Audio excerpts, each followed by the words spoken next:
Guys, we have Luna's mom here, and Luna is here visiting, and we are so happy to have them. We have Luna here playing with all the dogs in our paddock. I just thought I'd take the opportunity to ask Morgan some questions about her whole experience adopting Luna, as well as like how things are going. Sure. Morgan, tell us a little bit about yourself. I'm going to throw this question right That's totally fair. My partner and I recently moved to Asheville about like 3-4 months ago for a job. He works in forestry, so he's outside quite a lot. And I love to be outside, but because he's outside all day, when he'd come home, he was like, tired. I don't want to go for a hike. I don't want to go for like a run with you. And I've always wanted a dog to be your buddy. Yes. Yeah. I've always thought like, I really don't know what I want to do with my life, but I do really know what my end of life goal is. And it's to have a place, ironically in Western North Carolina, with a big dog and a pottery studio. You're halfway there. We're halfway there now with Luna. And she just like makes every day so much more full and enjoyable. Going on a hike by yourself just isn't the same thing as going with like a dog you really care about. So you realized it was like time to start the dog search. Yes. You happened across Luna's profile. Brother Wolf Rescue did like a complimentary post for us. What were your impressions of her online? Like, what was like, I need to message this person? She just sounded so sweet. And like the fact that she really liked other dogs was really something that we were looking for, because my parents still live in Chapel Hill. If I need like pet care, the easiest option would be to like drop her off at grandma and grandpa's house, but they would have to get along with my parents' elderly pugs. His name is Henry. He's very sweet. When you then met Luna for the first time, was she what you expected? No, actually, I was thinking that she was going to be so much more energetic. I was shocked by how calm she was. We've had big like Limes, which are totally high energy dogs, but are almost like overwhelming. Yeah.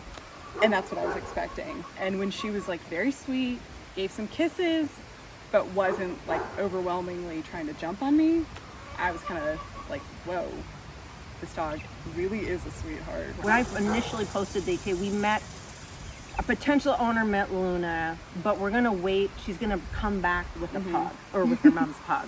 I got a ton of feedback on those posts being like, this lady seems really smart and that she's thought this through. You definitely want to make sure that another animal is like gonna get along with your animals. I was a big fan of that when I was like looking at you as a potential adopter. When you came back the second time, I know there was a bit of back and forth, a lot of like hesitation. Yeah. What sort of made you decide, okay, we're doing it, we're walking away with her? I realized if I let my fear of not being good enough get in the way of how much love I was already feeling for her, I would never end up getting a dog. I would never end up getting over that hurdle. I think we were talking about this. I'm like, I feel like you are me and I'm you. And I literally appear to be running a dog rescue without even meaning. I have 4 dogs. How many dogs do I have? 4 dogs.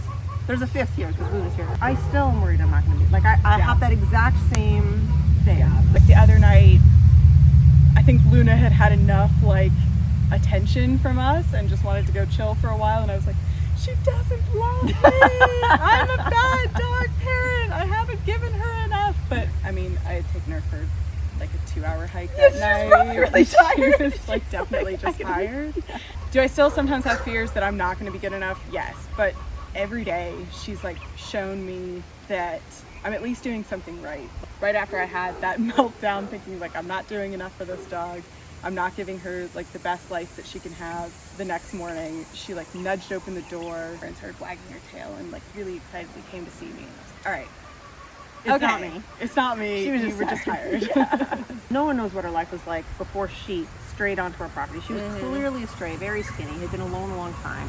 And she had to be an outdoor dog with us because we've got cats and livestock and all that kind of stuff. She was kept in like with our dogs in the paddocks and in the barn. And you were transitioning her not just to be an indoor dog, but to be like a crate trained dog.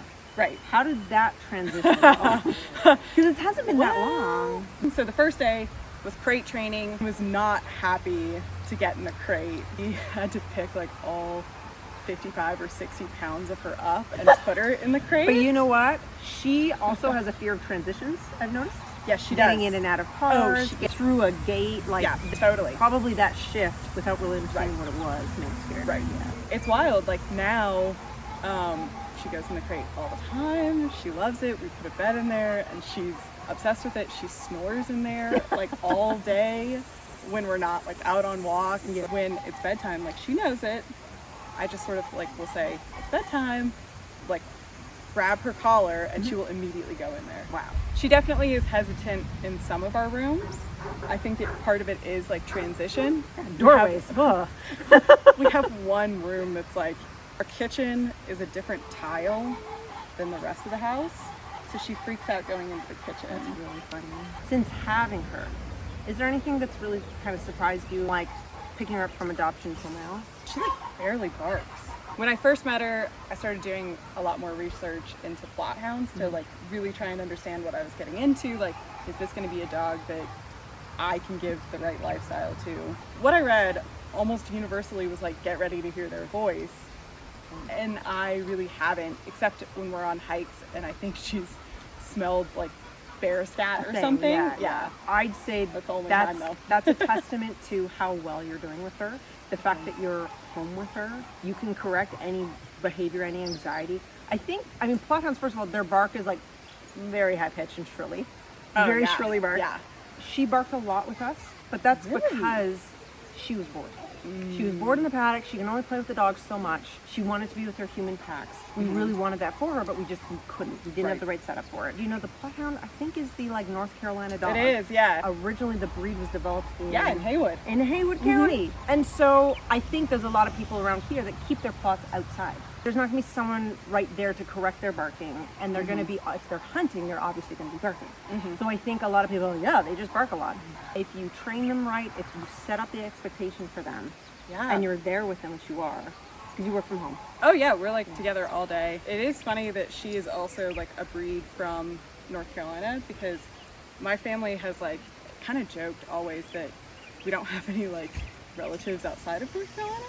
If we went back to like, I don't know, like 1500s, being in like Eastern North Carolina, which is wild. So anyway, it's kind of cool to have like a North Carolina You guys have dog the same too. heritage. We're both North Carolina girls. And now she's got a little UNC collar, so she's got some Chapel Hill to her too. One final question, the deep one. Has Sure. adopting Luna, has it changed how you see yourself? Oh, for sure.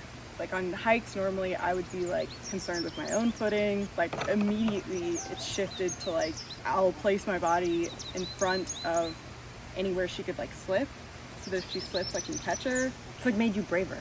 But also it's made me like more protective of her. My mom was so excited that she's frankly so big and kind of like could be scary looking, because I'm a pretty small woman, and What being they on call, like a scary trail dog alone. privilege. It's like scary dog privilege. She totally has scary dog privilege, but in reality she's a weenie and I love her, and I would like jump in front of a bus for her. So that's like what the biggest change has been, is like, wow, You're so bonded. Let's be honest. You're so bonded. I love her so much. It's like, my mom now also loves her so much that she'll call me every day and be like, so, how's Linda doing? This is her grandbaby. And she actually has like a preferred grandma name now. Yeah, she was like, don't call me grandma. I'm Lolly. She wants my dad to be like Pop, like Lollipop. Oh. And I think that's hilarious, because he's like, no. He hates it. Too cute.